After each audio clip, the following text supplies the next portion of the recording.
Hello and welcome everybody to the latest edition of the Jam and Cheese Show. Cheese seems to be a bit of a trend in the game whenever there's a biting incident, there's a substance photograph incident. Same thing happened last year with Jack Whiten and Valentine Holmes, and the case has struck again, but we'll touch on those in a bit. First off, how are you off the bye? Yeah, good. I had a nice relaxing bye. Didn't get up too much. Obviously, partner's got a full-time job, so can't just shoot off the Bali and party with the boys. Just stayed around home, did some Kmart shopping, done some home decor. Get lost in the toy section again? No, I did not. Oh, look at this. No, I did Wow. not. Man, my missus, she turns into like a gremlin, when you get in there. It's like, we'll go in there for 10 minutes and you're in there for 45 minutes and it's just all these little dollar things. She says, oh, that's $2. I'll grab that. Man, it adds up too. But yeah, she just turns into this little shopping gremlin, I don't know. She gets this look in her eye. I can't stop it. See, this is the type of stuff that I want to know about, like what people are up to, because it fascinates me. Like I work with some people, like know some people, but I always wonder what are they up to, like when I don't see them. Like, and you look on social media, it's all about like the positive things in life, but just the boring, mundane things. Like you going to Kmart and going into the shopping section, but is for me way more interested than, oh, here's me at this cafe.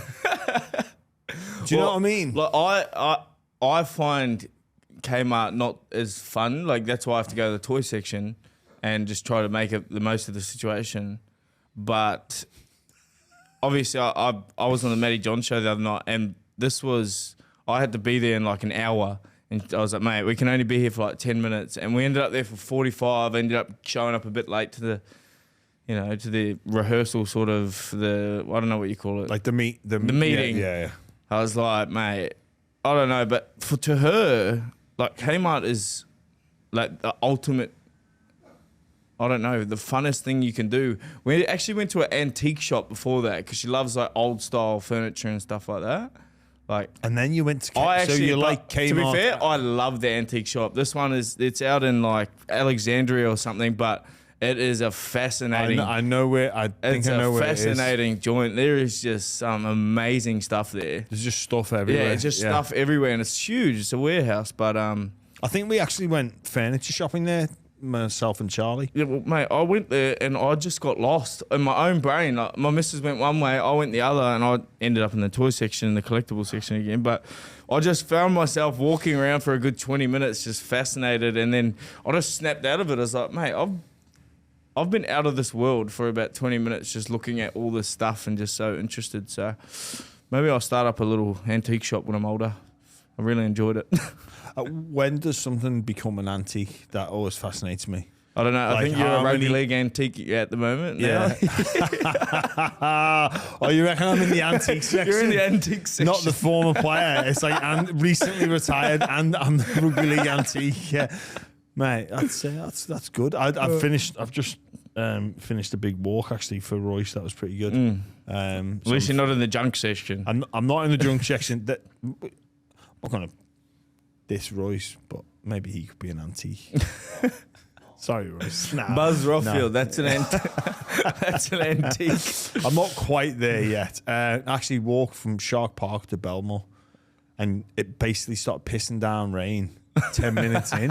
So I had wet socks, wet shoes for basically 19k walking. Is that why your feet look absolutely pungent? Yeah. I had to take my shoes and socks Jimmy's off. got yellow toenails. I don't know what that means.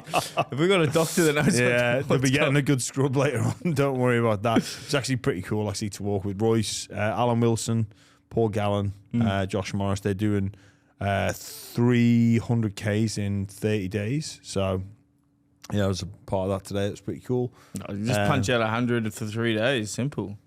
Yeah, I don't think that's how they're looking to do it. But yeah, split it into 10 days. Every 10 days, I'll walk 100 Ks. Lovely. But no, it was good actually. It was good to see Royce, an old coach of mine, who is raising some money for a good cause, and Yeah. What else? What else were you up to in the bye? Did you watch any of the Olympics? Nah, not really. Did you see? Oh yeah, I saw Raygun, but Raygun. I wasn't watching it. It was just on my TikTok. Great display. I reckon it. So Danganese planted this idea in my head. He brought it up on radio the other day, and he reckons it's that he smells a rat, and I'm with him. And he actually sent me a thing today about this potentially being a part of her thesis around. Hang on, now we're talking. Because I'm a conspiracy theorist, and I've had this idea after watching her that she is doing the biggest get of all time. It's not a get. It's about trying to prove. Well, maybe it's a get. Yeah, but I mean, like, it's the biggest hoax. It's intentionally bad because she's attempting to subvert the meritocratic element of breaking because it's exclusionary, and she's doing that at the Olympics for her doctoral thesis.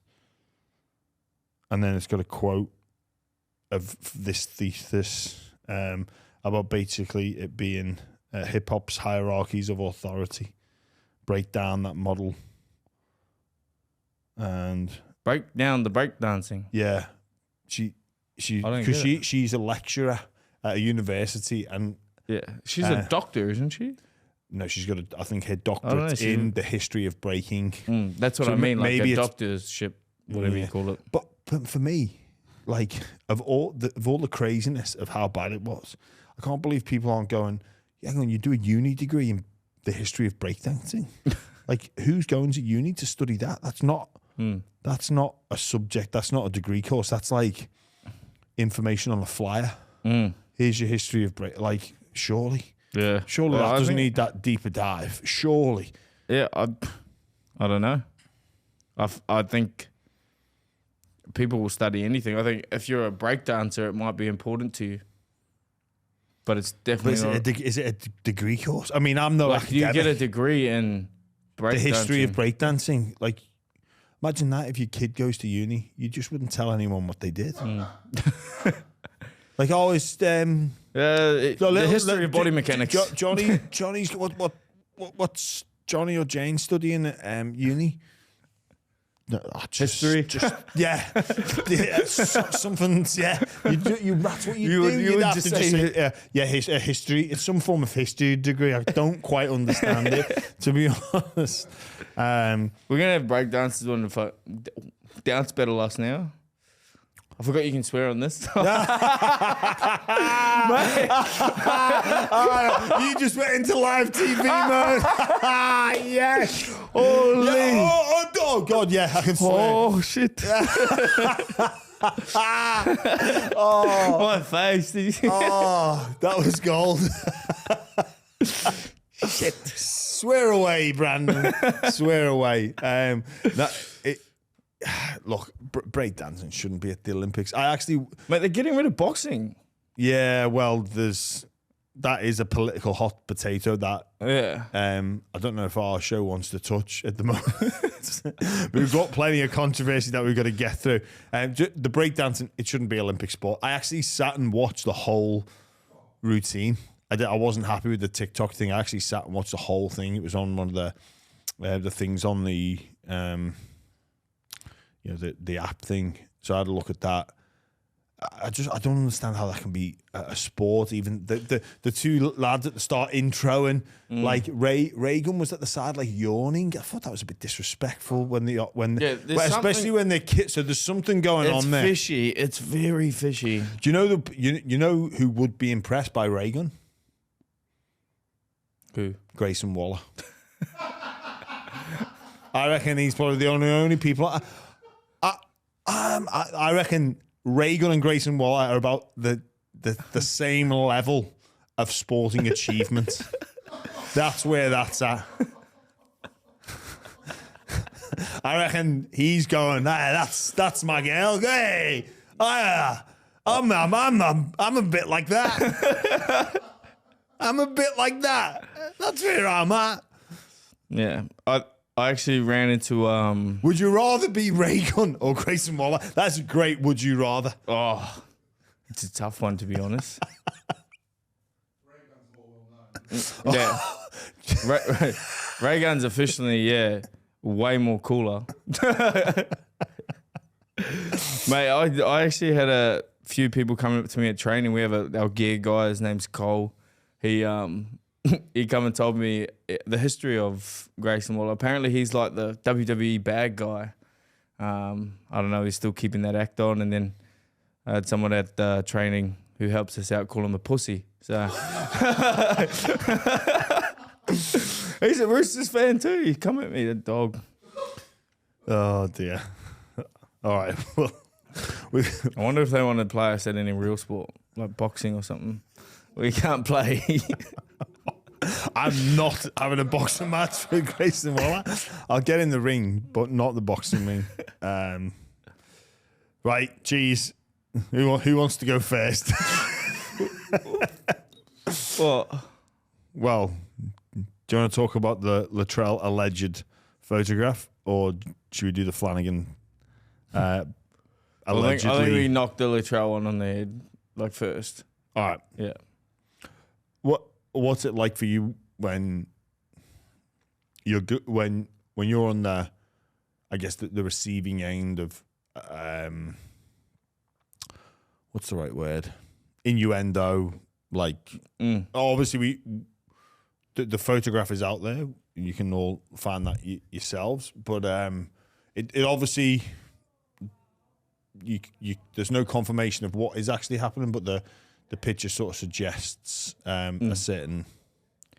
Oh, I guess it's hard because I feel nothing but, I guess, not pity, but I feel for him a lot because obviously been going through a similar situation already in my life, and just knowing what kind of headspace that you're in when you're involved in those sort of situations, and how the party life kind of spirals you downwards for no good reason. You don't know why you're in that sort of mind frame, and I'm assuming that what's gone on this year, being in the media, the racial stuff, the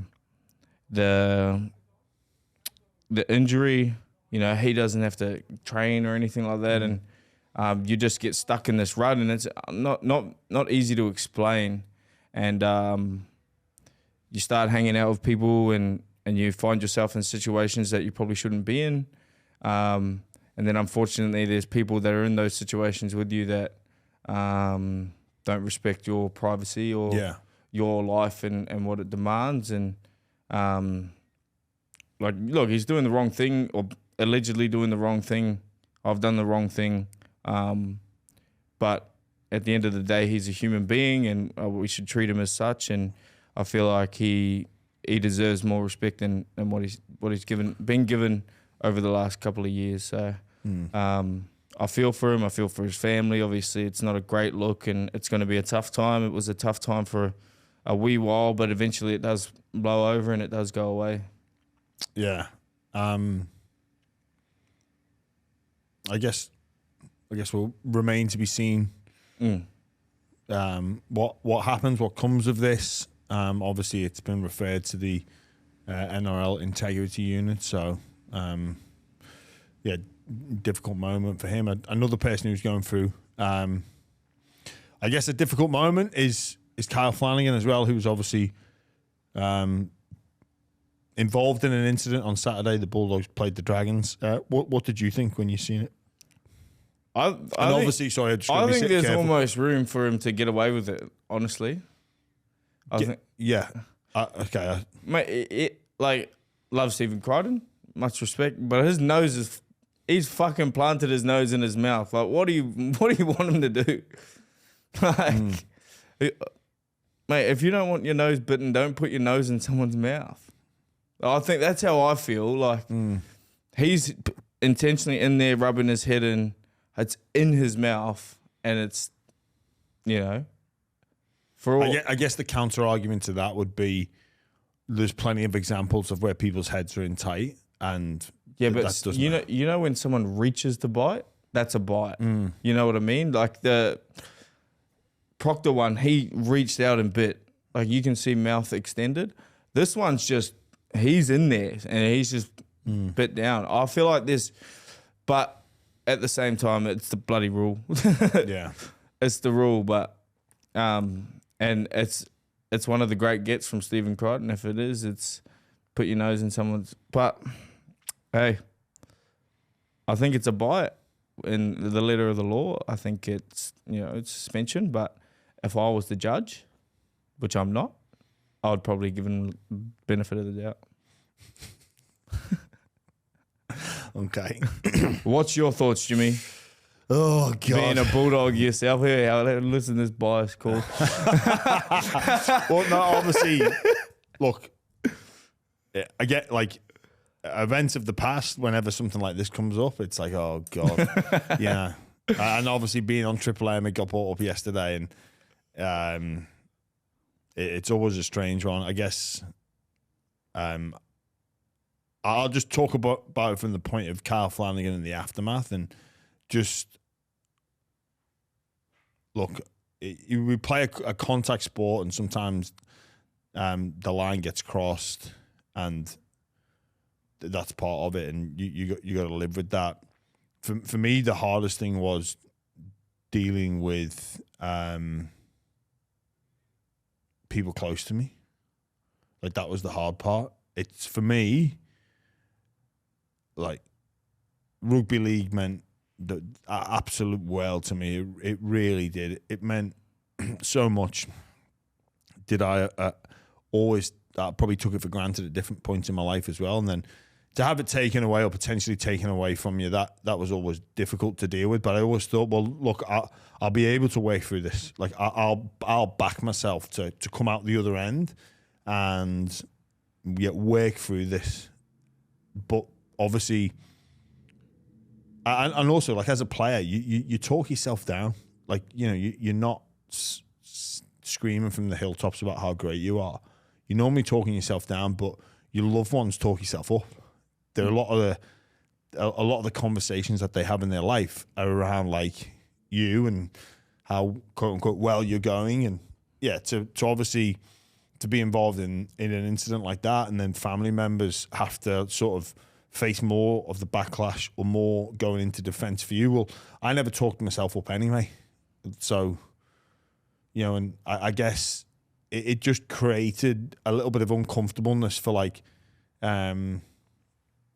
for a number of weeks, a number of months. But in the immediate aftermath, Kyle Flanagan would have gone to, he probably wouldn't have left the house yesterday. Like, mine was after a grand final, so we were drinking. So, like, I was neither here nor there anyway. But then come to Judiciary Day and all that sort of jazz, it was, it was hard. It was hard not to be made aware of the fact that it was front and back page, which is quite confronting. You go and get a coffee and you see the newspaper and you're like, oh God. Like, and that's what Kyle will be going for at the minute. And what makes it even more difficult is the fact that, his dad is the coach. And coach defends their players and always shines a positive light on their players the overwhelming majority of the time. But when it's your son, like, it's a tough spot to be in. And all the commentary around it as well. That's the world we live in, where, there is commentary around everything that we do or that we don't do. You'd be the same, Cheese, where, okay, this bit of news comes out or this incident happens or this photograph, whatever. It's like, oh, okay, people don't just see it and move on. Like, we talk about it. This is a show that talks about issues in the game. Like, I am part of that now, and that existed before, and it will continue to exist. And that's always the difficult thing, is to deal with, like, I guess, the commentary around things, both good and bad. And I guess you just block out that noise. Like, I've no doubt that I currently work with some people that had an opinion on that incident of me and would have blasted me. But, like, I to be honest, I didn't know, because I turned off from it. And that's fine. Like, people have their opinion.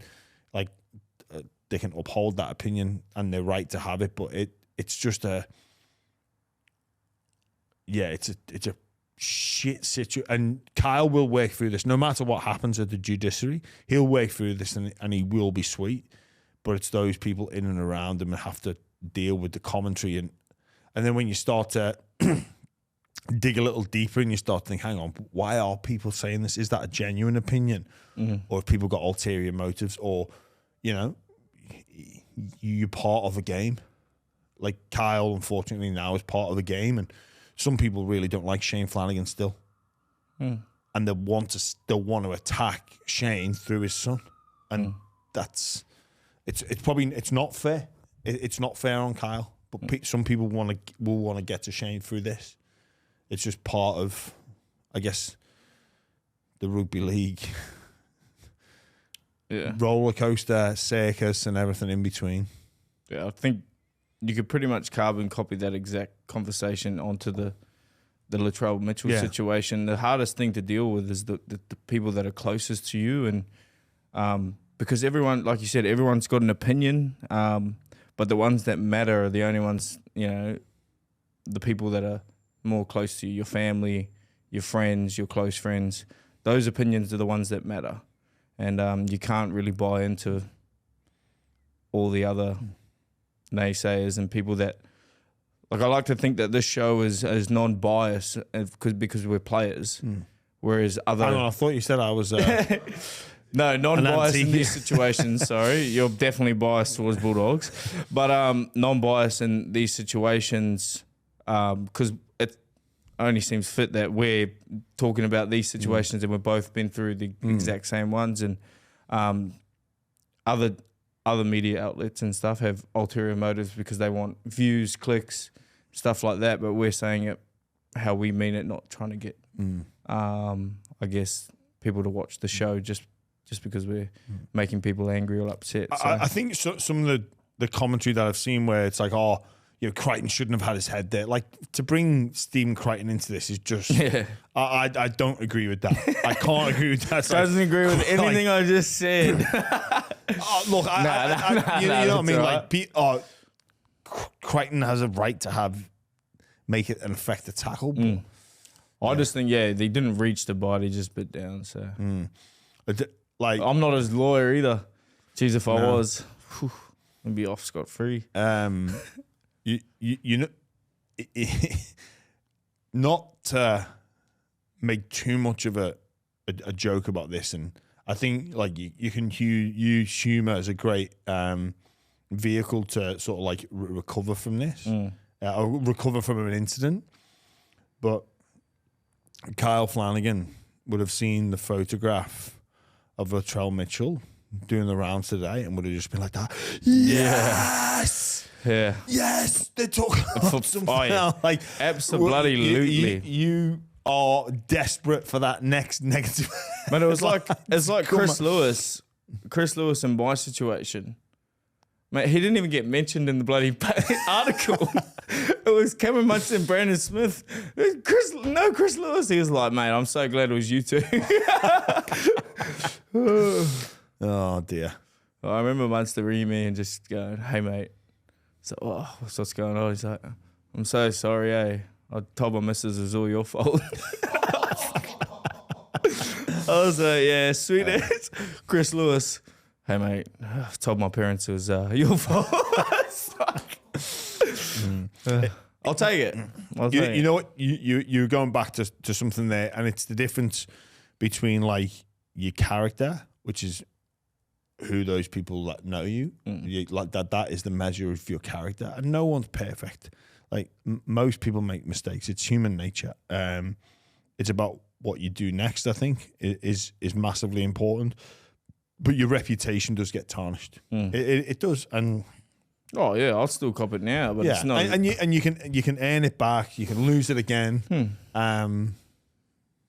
It's hard because I feel like Latrell is a guy that does take in opinions from other people, though. Just the way his life has been in the last couple of years, I feel he is a comment reader or you know, someone like that. And in this situation, if it all comes out like.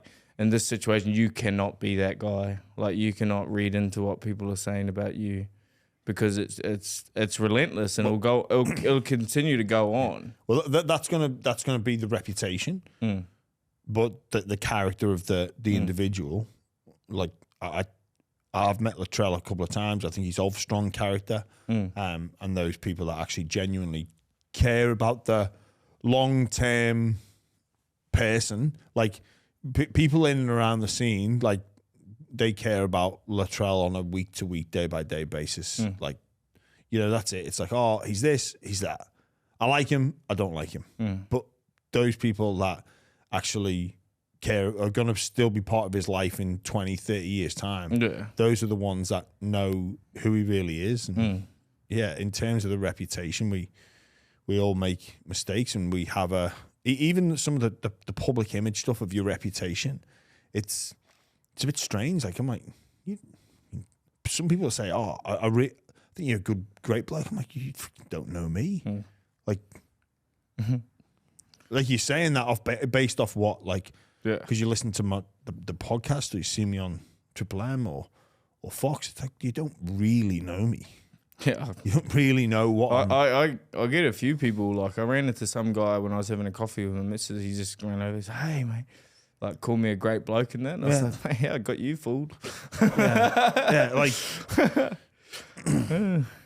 and it's funny, because you, and then even the other, if someone's like, oh, you're a bit of a dick, you're like, you don't really know me. You don't know me, but. Thoughts are actually with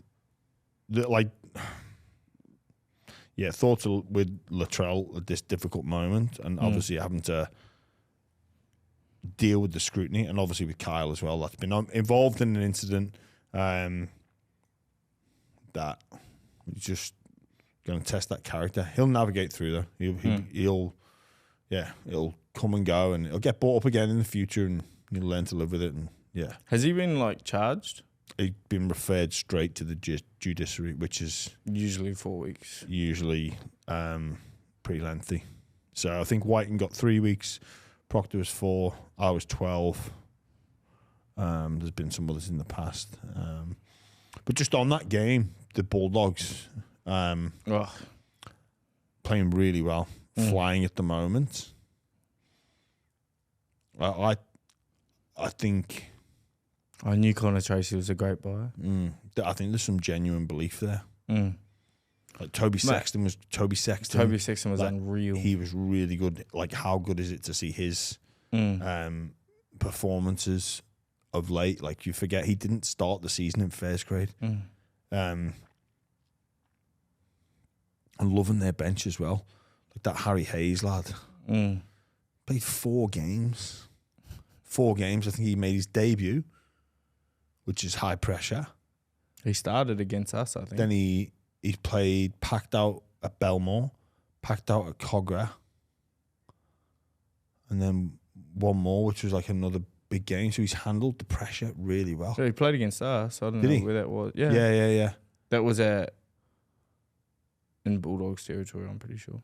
No. That was the Central Coast game. Oh, yeah, Central Coast. Wasn't our home game, that's all I know. I think that was his debut. Yeah, I think it was his second game, and I think he started. Yeah, well, he's played a big game against the Roosters. Like Bailey Hayward as well, another lad that just... I think there's belief in the team and the city. Like, mate, the Matty John show was just all Doggies fans, all dressed up, already had premiership shirts on. Like, it's great to see, though. Like, it's so good to see, because that club's got so much rich history. It's crazy. Like, and I've said this before, if I'm playing against that pack, I'm like going... Licking your lips. I'm on. Like, I'm overconfident about my ability because I'm not looking at it. Maybe kick out, I'm going, oh, he's like their leader / alpha / big target, but over on an edge, like in the middle, I'm not looking and going, oh. But you know what they do well? They play to their strengths. Like, you got Kurt Mann in there. I feel like when he was at Newcastle, he was really erratic. But now he's got like a full-on role, and it's to link the middle with the edges. Yeah. And they've got lots of short passing in the middle, and they're not just the particular one-off carry. Everyone pushes with each other. And I give Stephen Crichton a lot of praise, but I think I've got to give more to Seraldo, like what he's done at that club. And like obviously last year, it was his first year. It was a bit different, but he's instilled a defensive belief in that team. And now towards the back end of the season, you're starting to see their attack really come through. So when I speak to Spencer and stuff about Seraldo, like he's got high praise for him, and says he's a mastermind behind defence.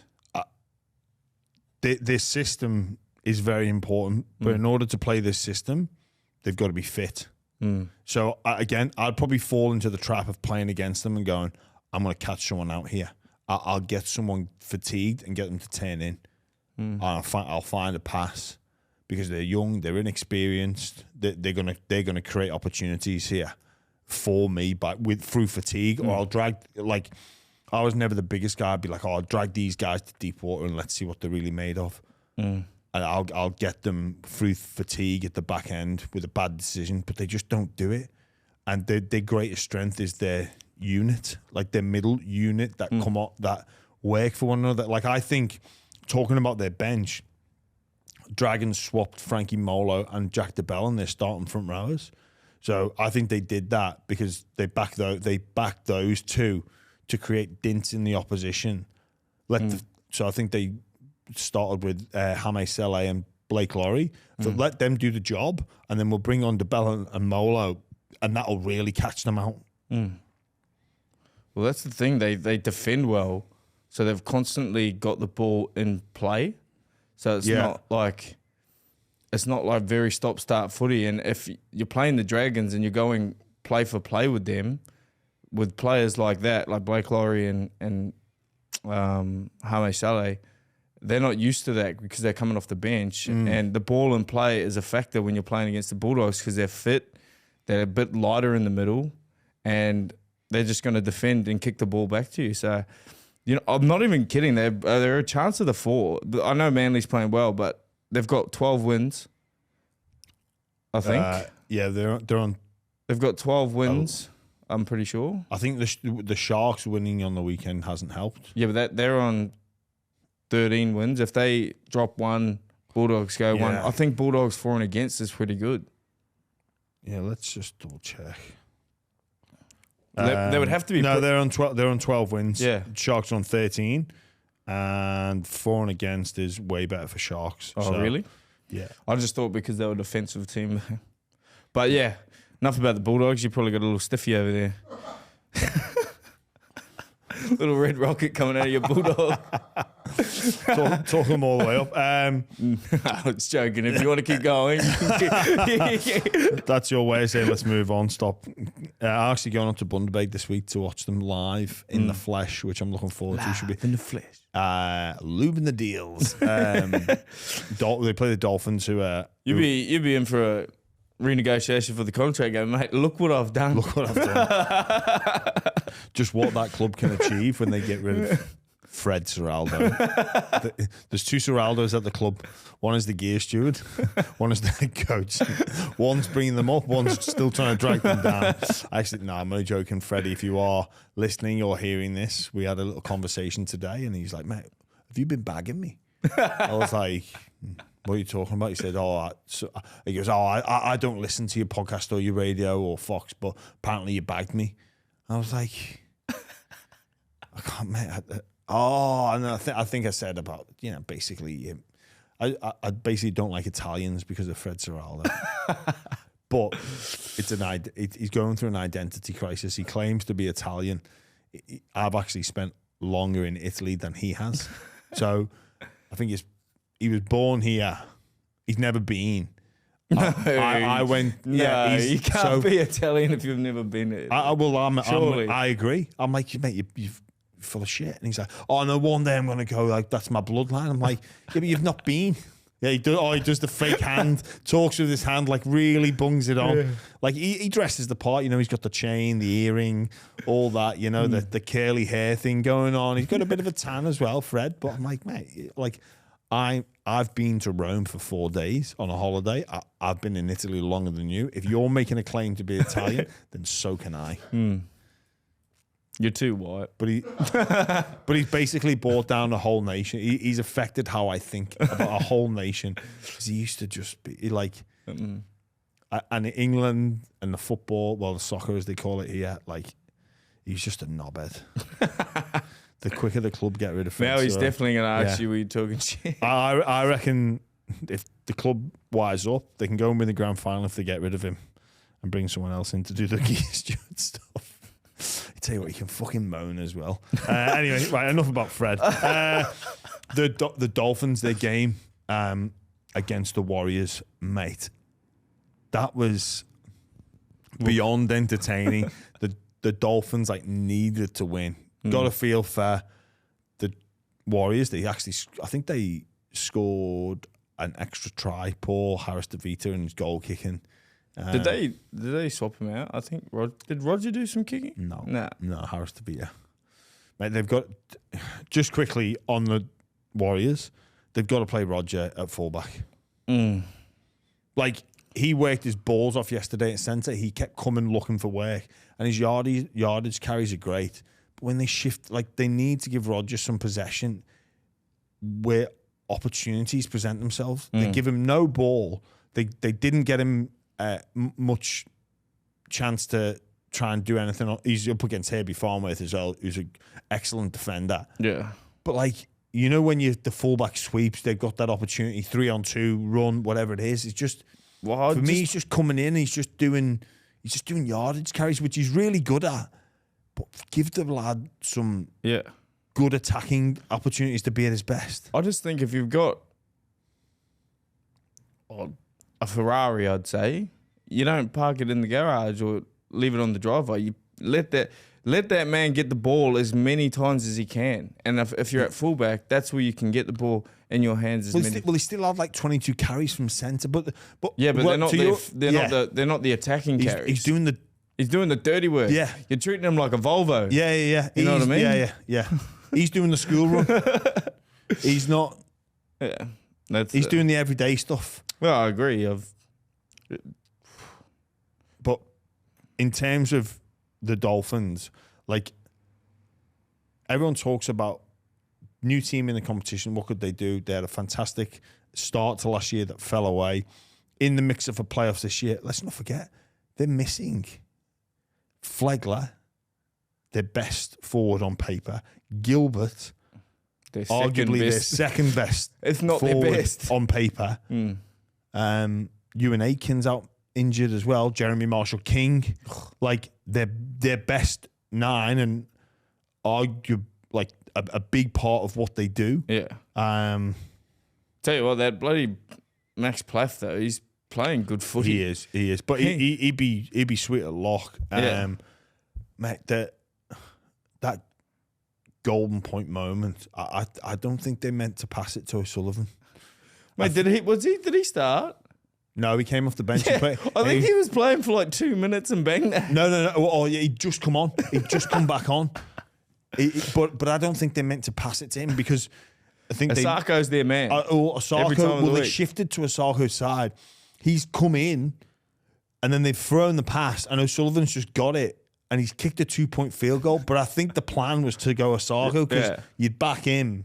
He went close on a previous attempt. Well, we've just never seen. I don't think I've ever seen Sean O'Sullivan. Well, I think he was saying after the game that was his first one in first grade. Yeah. To kick a 2-pointer, he was a bit overwhelmed. He was loving it. He was very happy, and it gives the Dolphins a really good shot now to make a run for that 8th spot. They're in competition. It was a big win, huge win. They couldn't afford a draw. No, the golden. A draw was pointless to either of them. The Dolphins have got decent for and against, which has actually put them above the Dragons. So that win, massive. They're in the mixer with the Dragons, Newcastle, who've got a favourable draw. Some people are saying favourable draw.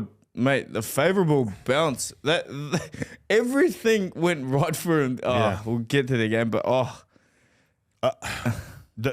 I really hope. I reckon. I want actually. You know what? I want the Dragons to make the 8. I do. Thank you. I think I want the Dragons to make the 8. Although the Dolphins would be a great story, but it was just an amazing football game to call, to watch, to enjoy. What do you reckon about Golden Point Chiefs? Like, I like the thought of golden try. is that what you? If you were given Volandis' role and you get to make, like, what do you do if you're running the game? Shit. Honestly, I like a draw. Just take a point each. 80 minutes done. I like a draw and how it works with the comp. I do like a draw, but also I like the spectacle of the golden point. So I'm gonna lean towards. I'm probably going with draw. What are you doing? As a player, I would have been all about the draw. Like, we couldn't split it today. Yeah. we couldn't split it today. We share the spoils. Yeah. But from entertainment element, which I'm in the sort of game of now, I think you've got to go Golden Point. I just think...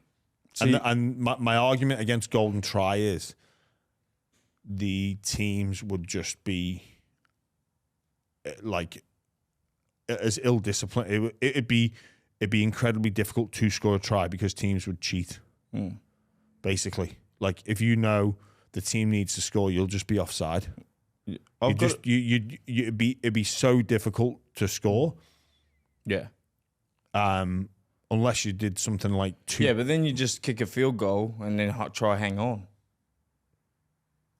Oh, so you can still kick a field goal, but you've got to play the 90 minutes. Right. But if you get a try, so you're doing 10 minutes half time, golden try. But if there's a winner, if there's a try, it's over. If there's a field goal, you get a point, and then you keep play.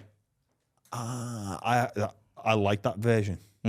But my thought on the draw is I love the fact that if you play 80 minutes, and I think the last 5 minutes, if the games are tied up, it's not this. It's an erratic game. I reckon if there's 30 seconds to go, you're 90 meters away. The ball's getting thrown around But you could, if it's not, you're more likely to go for you're more likely to play to go into Golden Point. So I still think there's a big spectacle, even if there's a draw, mate. 80 minutes done. You guys deserve a point each. But I guess the argument is it's about the entertainment and giving more to the fans and But I like the golden try thought as well. I actually like that. I think there's merit in that. So you go for the field goal. If you get it, it's just an extra point. Play goes on. If you get a try, call it quits. I like that. Well, one team that has sort of bizarrely catapulted themselves into contention, they can now finish on 12 wins, is the Broncos. They have a glimmer of hope. They were 18-6 down. No Payne Haas, no Ezra Mam. Where on earth did that win come from? Katoni Staggs had a big part to play in it. I think he locked down on Valentine Holmes in defence. Like, they really tested him on that edge. And then it was extremely powerful. But I don't know where it came from. That's the Broncos we've learned to love. Love watching them play. Jordan Ricky, I thought was huge. I thought he had a heap of effort plays. He put on a big hit late in the game and then knocked the ball on. Then they ended up going in front, I think. But it does give hope. Well, the games are the Eels, the Dolphins, and the Storm. The Storm may choose to rest players as well. That game against the Dolphins is going to be insane. It's a Saturday night. What, in Brisbane? Suncorp.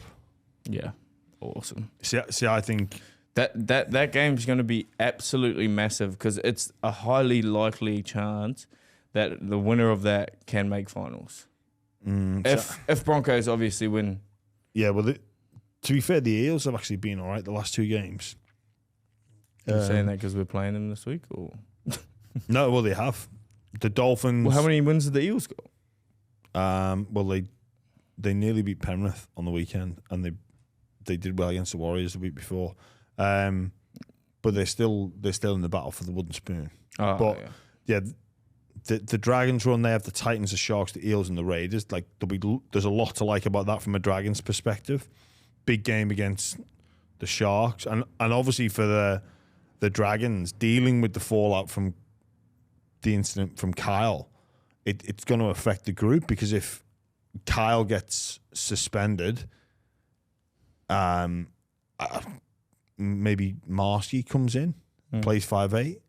But that combination between Hunt and Flanagan has been working well, and just what it does to their coach Shane, who's losing a player, but also losing his son through.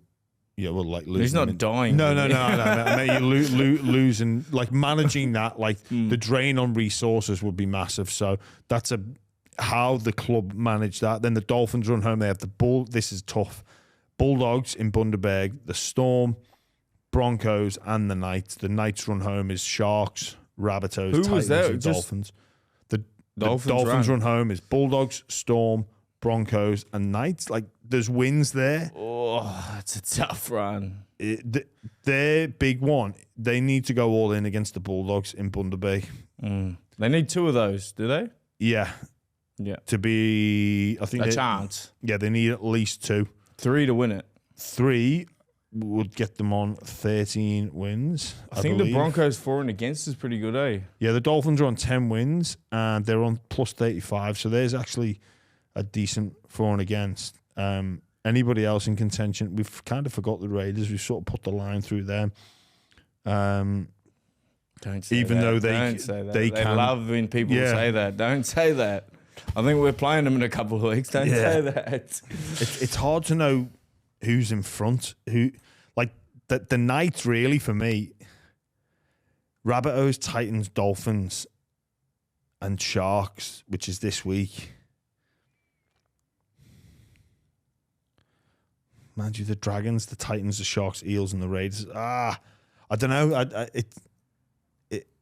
It's there for the taking. Anyway, I don't know who's in front or who's got the best draw. The Raiders game was a shock. But the Broncos, the fact that they can play like that will piss them off even more about the fact that they haven't. I think they're my biggest chance. The Broncos. Yeah. Mate, they have to win every game to finish 12-12. Who they're playing? I've just said. Yeah, but you've just said, Eels, Dolphins. Mate, you went through about 10 teams. Yeah, and said that's right. Yeah, you don't remember it. Yeah, you don't remember. So they play the Eels. They've got 3 games left. If they win all 3, they'll finish 12 wins, 12 losses. Yeah. The Eels, the Dolphins, and the Storm. Yeah, it was a pretty tough run too. Anyway, we didn't the go. comp is there for the taking for some team, and it's beautiful. Well, no, to watch. the 8th. There's a spot in the 8th. That's but what I mean. One thing that The end I of season don't think comp. will be happening is the Cowboys have blown their chance to play top 4. That was a big opportunity for them. Manly, a little bit of a dark horse with Turbo firing. I think they're probably not going to make top 4, but they could. They've got a team that could, on their day, mix it with the best. What do you reckon? Yeah, 100%. I mean, if you just look at their team on paper, they've got a team that can run it with the best. They've got one of the best spines in the comp at the moment. Like Cherry Evans, Luke Brooks, Tommy Turbo, Jake Trbojevic. You'd ideally put the lock in the spine these days. It's kind of a link man, but that's a great team. And then you got bloody big bodies, and they just throw the ball around as well. Like they're willing to chance their arm a lot, and that's hard to defend for a lot of teams. It's hard. Well, I found it really hard, and I think on their best day, if they play their best footy, they can match a lot of the people in the comp. If they play their best, if they play their best, if it's best versus best, they can match teams. You know, they can match us. They played their best game against us, I reckon, round 2 and absolutely dominated us, to be fair. I think they're a huge chance, and they're a team to watch out for.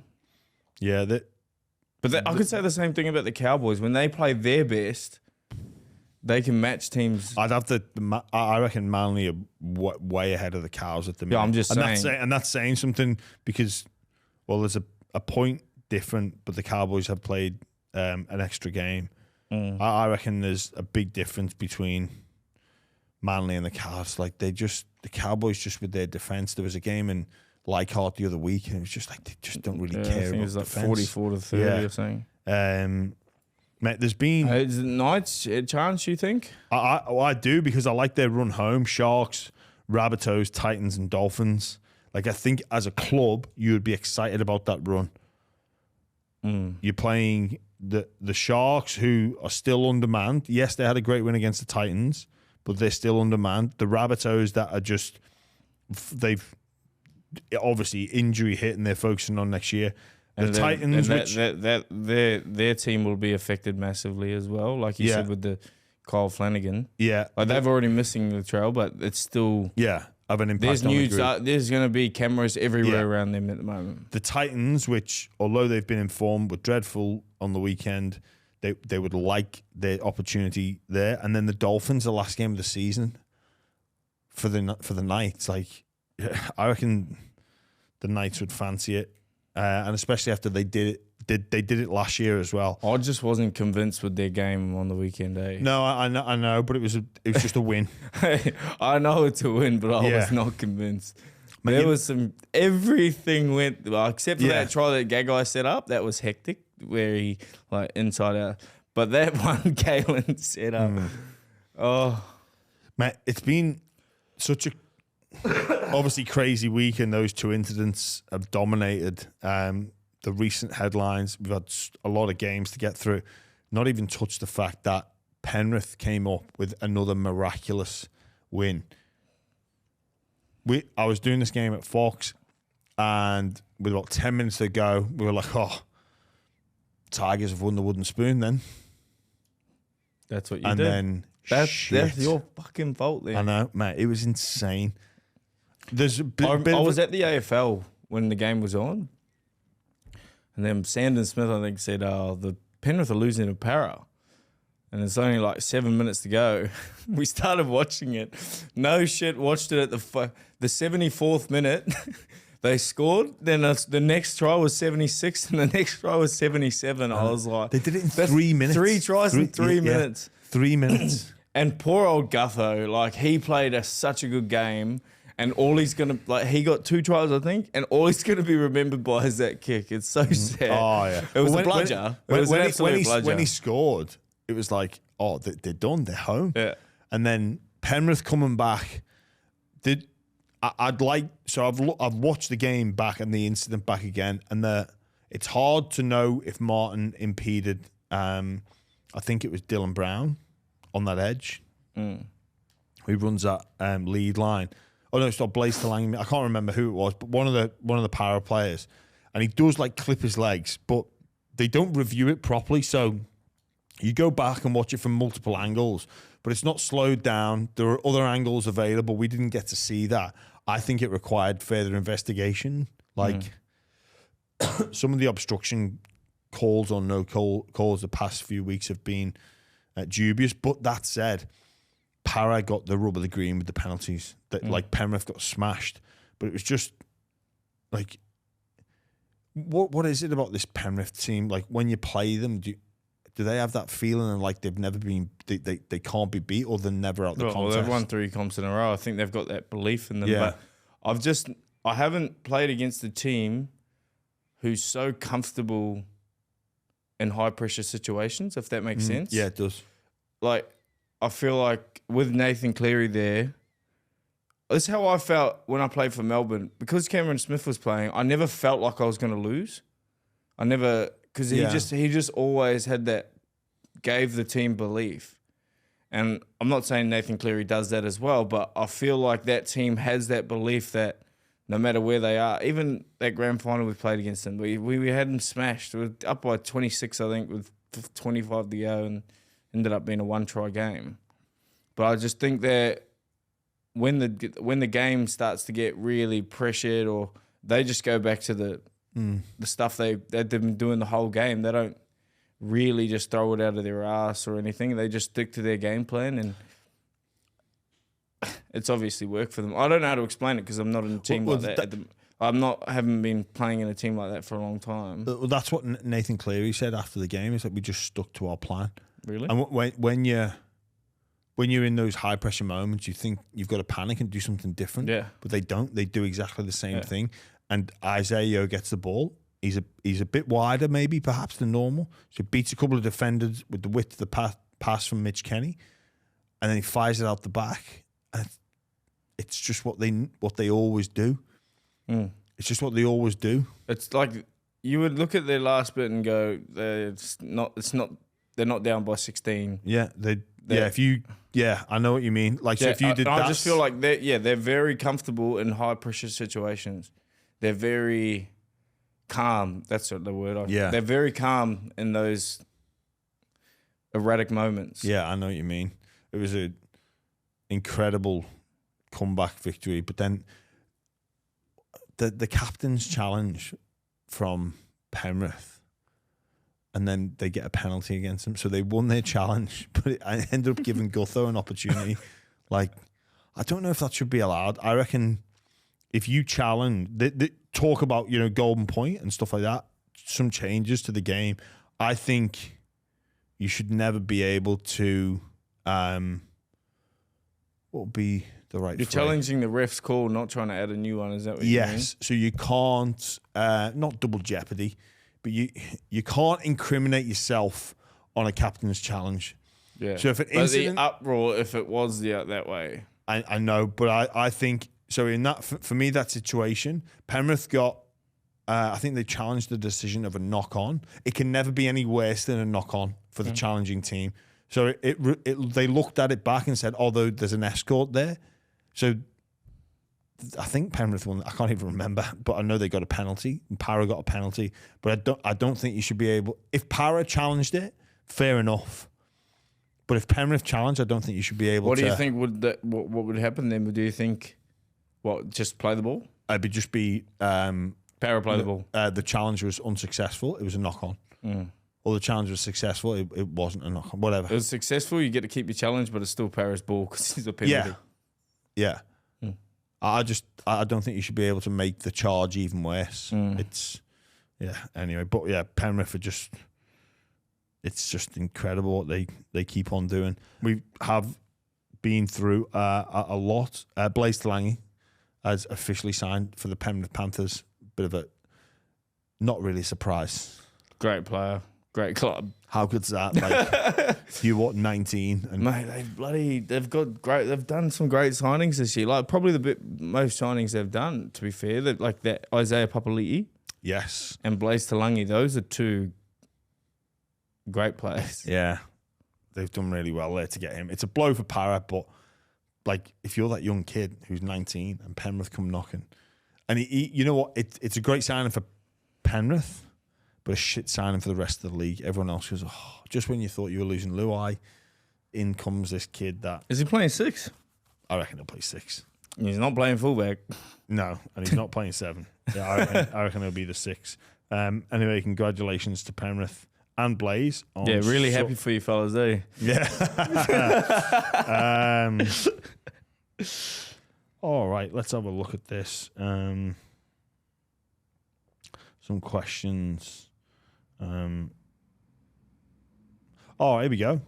Here's one from J Leahy 111. First thoughts on Marky Mark. Could he play this year? I forgot. Your new recruits joined you? Yeah. Well, what's he been like? Well, he's been good. I've seen him twice. He's out on the wing, so I don't pay too much notice to those blokes out there unless they're doing yardage carries. But no, he's a good fella and he's athletically gifted. Like, he's a well-built man, and he did I tell you about how he took the catch over Toops? I don't think. No. Yeah, so our first session was on the Saturday, back from the bye, and Toops is usually dominates the area at the club. and he's usually up against Dom Young's older brother, who's not as great as Toops in the air because Toops is a beast. And they put a crossfield kick to him in the opposed, and Marky Mark's just speckied straight over the top of him. Oh, really? Caught it on the fly, and then but caught it whilst in motion. Yeah. Landed and started sprinting. He would have been gone, but they pulled him up. Yeah. But everyone was just like, because that doesn't get done to Toops often. So it's definitely a good sign. But I keep giving it to Toops. Hey, ooh, there's a new sheriff in town. Yeah, there's a new Top Gun, in the air. How good's that? No, so Do you reckon he'll play this year? I think he's too raw. Doesn't know any of the. He doesn't know any of the defensive principles. Yeah. If he does, it just means it's a credit to him. It means he's done a lot of work on how to learn the game. But I think he's just still raw. He's got the talent. He's got the ability. But it's just getting the structure that. And really, your back line, obviously Teddy, Young, Joey Manu, Tupanua Tupu. Who's Sualihi? Jesus, yeah, not Tupanua. Sualihi, yeah, you're not getting in front of them. He'd only play if there's injuries, right? Yeah. Here we got a question from Ryan E.A. Glass. Oh no, Ryan Eagles. With another S. Tony, you're laughing. I'm trying to read that. Ryan, it's because you dickhead. Ryan Eagles. E-A-G less. Oh, Ryan Eagles. Did you ever see that if Y-E-S spells yes, what does E-Y-E-S spell? E-Y-S. No, you can't write it down. E-Y-S. Yeah, if Y-E-S spells yes, what does E-Y-E-S spell? Ice. Yeah, there you go. But you had to sound that out for a bit. Everyone would go, E-S? You've never seen that, mate. You know the other day you were talking about the lazy letters. Yeah. What was the lazy letter? I fucking forgot. Oh, yeah, F. Yeah, F. Yeah. You know another lazy letter? G. Yeah, through. Vagina. He thought about it before he said it. Well, it was a bit like you. Well, it's not really swearing, is it? Like we say vajayjay in my house. Vagina. It's like, yeah, but that's why. Like, there's way more. Gaimia. Gym. I'm going to the gym. Like, no, you're not. You're not going to gyms mowing. Yeah. Well, there's plenty of them. No, because I think I was watching. You know what is the inspiration behind? I was watching. I think a bit of Borat, and he was like, "The vagina," and I was like, "Oh yeah, there's a bit of lazy lettering going on there."